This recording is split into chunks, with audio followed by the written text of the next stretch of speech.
Oi pessoas! Estamos aqui hoje para mais um resumo de livrinho de Five Nights at Freddy's. Espero que vocês estejam bem, pessoas. Espero que vocês estejam aí acomodados. A gata preta passou aqui. A gata preta já deitou aqui, já capotou o Corsa na minha frente aqui. Enfim, pessoas, hoje vamos contar o último conto de Five Nights at Freddy's Into the Pit, que é o Count the Ways, ou também chamado de Conte as Formas ou Quantas Formas. Você escolhe como fala, o sentido é praticamente a mesma coisa. Vamos então, pessoas, resumir esse livro para vocês. E aí, eu já expliquei nos outros resumos, mas eu explico agora. O Stitch Wraith, que é acho que é o fantasma despedaçado em português, né? A tradução e tudo mais, e, né? O conto que tem no final de cada livro, eu vou fazer um vídeo, né, separado, só com o conto do fantasma despedaçado, que é o tal assassino que tem nesses livros. Eu vou contar depois, quando eu chegar no quinto livro, que eu acho que é o Bunny Call, se não me falha a memória. Então,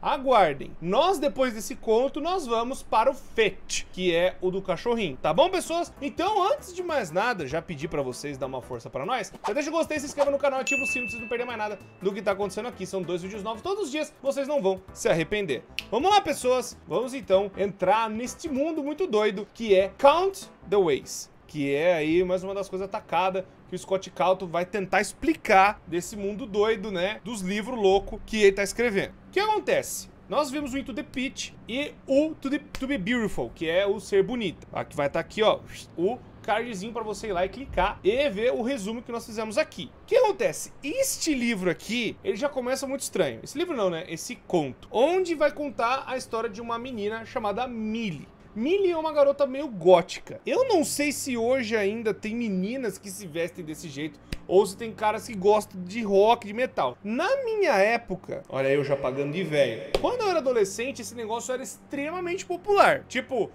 tava na época da crescente desse negócio de gótico e tudo mais, e RPG de mesa e por aí vai. Tanto que eu cresci vendo essas coisas, e eu era metaleiro revoltado. Minha adolescência foi desse jeito. E aqui, essa menina é praticamente a minha adolescência. Eu vi as meninas daquela época, que eram todas revoltadas e por aí vai, e vestia, né, só roupa de preto, ou coisas de luto e por aí vai. Só que aqui vai contar a história do jeito um tanto quanto estranho. Logo no começo parece que a Millie, ela já foi capturada por alguém, e esse alguém tem um corpo metálico. Então já mata que ela talvez tá no buchinho de alguém, tá no buchinho de algum Fredinho, tá, né, sendo atormentada por um desses bichos, não sabemos. Mas essa história, só pra entender melhor, vai ter um paralelo onde ela vai estar falando com o provável assassino dela e depois vai contar a história da vida dela. E vai contando desse jeito, onde é a parte do assassino e depois a parte contando da vida dela. A primeira parte já é ela namorando esse negócio da morte com o assassino dela. O cara que tá falando com ela, uma voz metálica, já parece ser um Fredinho, ele tá falando: não, mas você quer morrer, você tem o desejo de morrer, então eu vou te matar. É bom pra nós dois. Você quer morrer e eu quero te matar. E aí nós resolvemos o problema. Ela vai ficar brigando, pois ela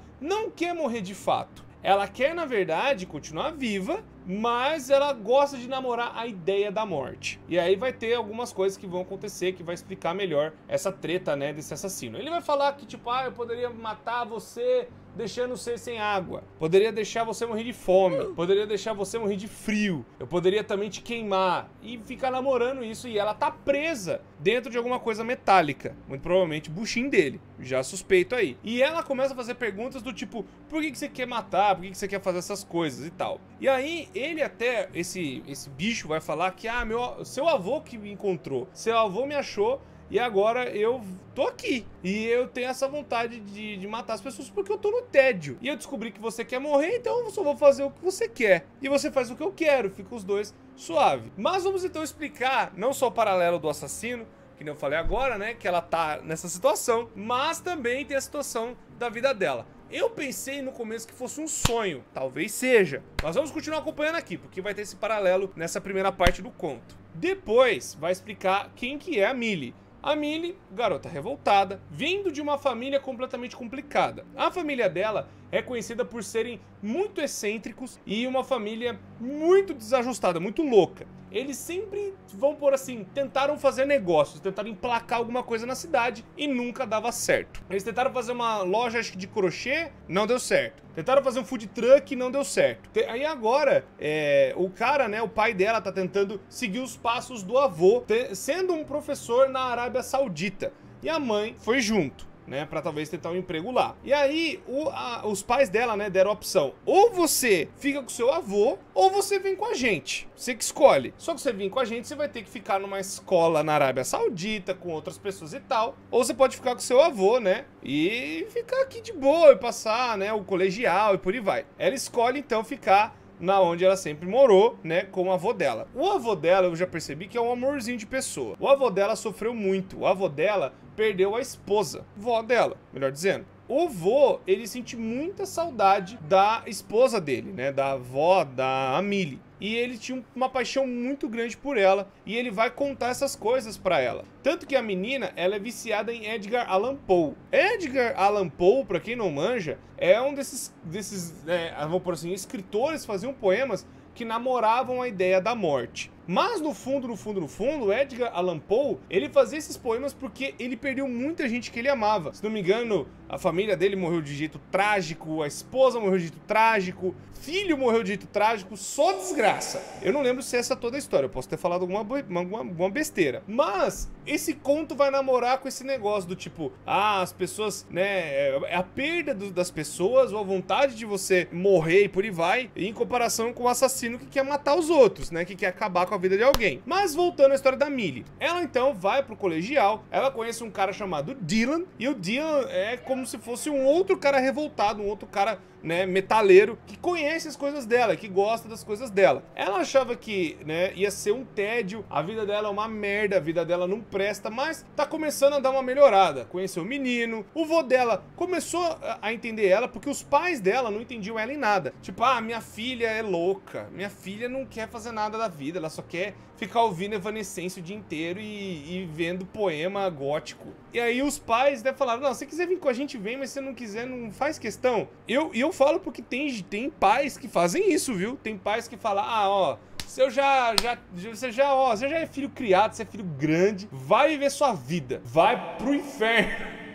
Eu falo porque eu acho que a família do meu pai é desse jeito. Tipo, os moleques tiveram que sair muito cedo de casa, tipo, com 13 anos. E eles tiveram que se virar na vida. Tipo, se vira aí, morreu, não tô nem aí. Era mais ou menos complicado. Então eu entendo que existam famílias que, tipo, joga aí e tá certo, tá ligado? E a família da Millie é praticamente a mesma coisa. Ela sofreu uns bullying meio pesados. Ainda sofre, né, porque ela veste toda de preto. Aí as patricinhas zoam ela, aquela coisa de escola que é uma bela de uma bosta. E aí ela conheceu esse tal de Dylan, que pelo menos é um cara um pouco mais legal. E aí ela tá, né, nesse negócio. E o vô dela começou a entender ela, fazer uma comida até vegana, porque ela é vegetariana, né? E ela, né, tá começando a ver, pô, meu avô é um cara legal, tem pessoas legais na minha vida, né? E aí, depois já corta pro assassino falando bosta pra ela. É esse paralelo que vai acontecer. E nessa do assassino ficar falando bosta, né, vai começar a dar um sentido. Essa história tem uma certa lição de moral, igual as outras, né? O Into the Pitch é tipo,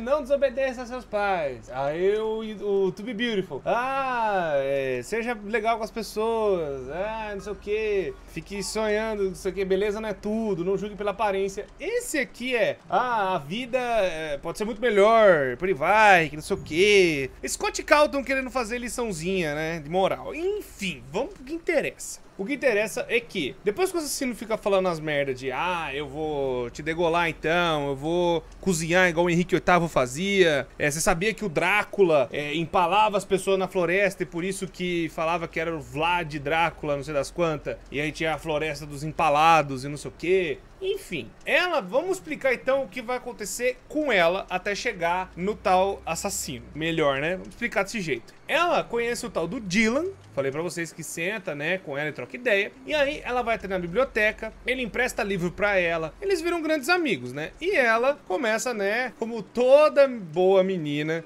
a gostar de um crush, ela acaba tendo um crush pelo cara. Não, o cara parece ser legal e tudo mais. E aí, tá perto do Natal, né? Tá perto do Natalzinho, aquela coisa toda. E ela vai com o vô dela no festival que teve na escola. E ali, ela encontra o tal do Dylan. E o Dylan tá de mão dada com uma outra menina, uma loira de olho azul. Ela é toda, né, olho preto, cabelo preto e é toda gótica. Ela falou assim, não, fui trocada pelo cara. Ela tava entendendo que o cara tava afim dela, né, tava querendo ela de alguma forma. Aí ela volta pra casa e fica pistola da vida, força até o vô dela a voltar pra casa. E aí depois, no outro dia da escola, ela até pergunta pro Dylan, pô, mas eu te vi com uma menina que não sei o que, você não tava afim de mim, não sei o que. Aí ele solta o que muitas vezes acontece nesse negócio de relacionamento. Ele fala, mas eu nunca falei que eu tava afim de você. Eu nem sequer citei que eu tava afim. Não sei de onde você entendeu isso. Eu gosto de você, mas como minha amiga. A Brooke, eu conheci ela também. E ela parece ser uma pessoa incrível. E a gente se apaixonou. A Brooke quer ser veterinária e por aí vai. E ela começa assim, ah, você tá gostando dela só porque ela é uma loira de olho azul, que não sei o que. Ela manda desse aí. E ele fala, nossa, mas você que anda todo de preto. Você que é gótica e tudo mais, né? Que fala que não é pra julgar pela aparência, por isso que você anda desse jeito. Você tá julgando ela pela aparência? Enfim, a hipocrisia. E aí, ela fica mais revoltada ainda com a vida e começa a se fechar mais e mais e mais. Aí, o vô dela fala, ó, no Natal, a gente vai ter um encontro em família e tudo mais. Vamos fazer os negócios em família, bonitinho, né? Pô, seus pais estão lá na Arábia Saudita. Vai vir todo o resto da família aqui. Vamos comemorar o Natal junto. Aí, ela discute com o vô, né? Quando ela, depois de ter voltado da escola, né? Discute, tipo, não, mas a vida é uma merda. Vocês querem ficar torcendo por felicidade felicidade de mentira. E eu só quero sentimentos de verdade. Aí ele fala, pô, mas todo mundo gosta de você, todo mundo te ama, todo mundo, né, faz as coisas por você, tá lutando por você, ama você. Tipo, por que você não pode ser mais de boa, tá ligado? Eu não sei como lidar com uma menina de 14 anos. Eu não sei como é que lidar com essa tristeza que você tem aí, mano. Você não quer comemorar o Natal? Você não quer fazer nada? Então beleza. E aí ele fala, eu não quero comemorar o Natal mesmo, eu quero que se exploda e eu quero que essa família se exploda. Vulgo de adolescente revoltada, né? Tipo, típico de adolescente atacada. E aí tem a data do Natal e aí tá toda a família reunida. Inclusive fizeram, né, a call no Skype lá pra falar com o pessoal da Arábia Saudita, né, os pais dela. Aí, antes disso acontecer, a família meio que se reúne, faz umas piadinhas meio sem graça, e aí ela, né, quer fugir de tudo aquilo ali, quer fugir de alguma forma. Como, eu não sei se eu expliquei, mas o vô dela tem uma oficina. A oficina fica do lado da casa, que agora, né, tá a neta e o vô morando. Ele faz, assim, várias coisas, ele vai pegando de carro velho, de peça velha e por aí vai, e ele faz reformas e essas coisas lá nessa oficina. Ela pega, então, ela tem até os sobrinhos pequenos, né, tipo os priminhos dela, e ela não quer nem saber dessas crianças, ela quer que todo mundo se exploda. Aí a Millie, ela sai da casa e ela vai pra oficina pra se esconder. Lá na oficina, ela encontra nada mais nada menos que um Funtime Fred podre. Aí vai vir perguntas, eu sei, eu já vou responder ela. O vô dela tinha um Funtime Fred ali, tinha lá, largado. Aí ela pegou e falou assim, nossa, tá um frio do caramba, vou ligar o aquecedor. E caramba, esse bicho é muito grande. Era um bicho enorme. Ela não entendia como é que as crianças gostam desta trombose de animatrônico, esse bicho, esse urso com elefantíase. Como é que as crianças gostam dessa porqueira, que só dá medo e só causa coisas ruins. Nesse ponto tem que concordar com ela, que até hoje eu não entendo direito. Mas, enfim, na história, ela vai e decide entrar no buchinho de Fredinho. Ela entra no buchinho de Fred e o Fred ativa. E aí é o que rola a conversa do assassino e tudo mais, que é o Funtime Fred falando com ela. Não, porque você não dá valor à sua vida, que não sei o que, então eu vou te matar. Ela escolhe a decapitação. Por algum motivo ele vai falando várias formas de matar e chega no final decapitar. Pegar, né, ele fala assim, ó, eu vou fazer o seguinte, eu vou então pegar uma lâmina, tem aqui, eu só dar um pouquinho que eu vou fazer a lâmina, ele vai preparando a lâmina e vai conversando com a Millie. Aí ele vai pegar a lâmina e decapitar a menina dentro da barriga dele. É isso mesmo que vocês viram. Aí ela começa a querer negociar com o bicho, mas não dá muito certo. Ela começa a pensar na vida dela, pensar que ela poderia ter sido uma neta melhor, ela poderia ter sido uma menina melhor. Ai, as coisas passando na cabeça dela, que se ela saísse dali, a vida dela ia ser muito melhor, aquela coisa toda, né? As pessoas só percebem, né, as coisas quando acontecem no fim, né? Mas eu não vou falar nada, porque eu achei essa história muito bosta, eu vou confessar, porque eu tenho depressão, cara. E às vezes as pessoas, elas reagem de formas diferentes à tristeza. E brincar com tristeza não é legal. Mas enfim, eu não vou entrar nesse mérito, eu não sei, eu acho que o Scott tava muito louco quando ele fez essa bosta. Enfim, o final é o seguinte, não tem negociação nenhuma, os parentes dela não acham ela, o Phantasm Fred vai lá e decapita a menina. É isso que acontece. Enfim, eu quero fazer só um paralelo de novo com esse negócio de tristeza. É uma bosta essa história. De coração, cara. É a pior história do livro, na minha opinião. É a pior história do livro. Tanto que a galera esquece. Quando você fala de Into the Pit, você lembra só da piscina de bolinha e da To Be Beautiful, né? Essa trolha aqui de Phantasm Fred, ninguém fala. Então eu estou aqui pra falar pra vocês que essa história é uma bosta. Porque, de novo, depressão não é um negócio que é brincadeira. E fazer um assassino brincar com a depressão da menina, romantizando depressão, Scott, tá virando 30 Reasons Why? Enfim, eu tento entender a lição de moral, mas eu não quero saber da lição de moral, Scott. Eu só tô lendo essas trolhas desse livro pra ver se tem pontos da história. E qual ponto da história tem que seria interessante pra gente ver nesse livro? O interessante que a gente pode perceber é que os animatrônicos, eles têm uma tecnologia dentro deles que não era só pra manter as crianças, talvez presas e levar ela pra algum lugar, mas eles podiam mexer pela parte de dentro, que o próprio Phantasm Fred vai falando conforme ele vai, né, falando com a menina e falar, ó, eu posso aumentar minha temperatura, eu posso fazer você morrer eletrocutada, eu posso enfiar qualquer coisa nesse meu compartimento que eu vou te matar. Então, tipo assim, quando entra no Phantasm Fred, é como se fosse uma ratoeira gigante. Ou como se fosse uma gaiola, melhor dizendo. Acho que compara com uma gaiola. Tipo, entrou, morreu. É isso. E o bicho, ele fica livre. Ele consegue colocar as mãos por dentro e consegue esmagar ou fazer qualquer coisa com a criança. Aí você fala, putz, mas quanto de altura teve ter esse bicho? Eu chuto uns 3 metros. Pra caber a criança, ele puder manipular ela dentro da barriga com facilidade, é só isso de altura. Não tem como não ser. E explica também que ele, por algum motivo, consegue fazer detecção de emoções e até, sabe, pela conversa que o vô dele tinha com ela, né, da oficina e tal, esse bicho pode ter também um enorme poder de memória. E também que prova que animatrônicos podem ser psicopatas, que não necessariamente vai ser por vingança, né, do tipo,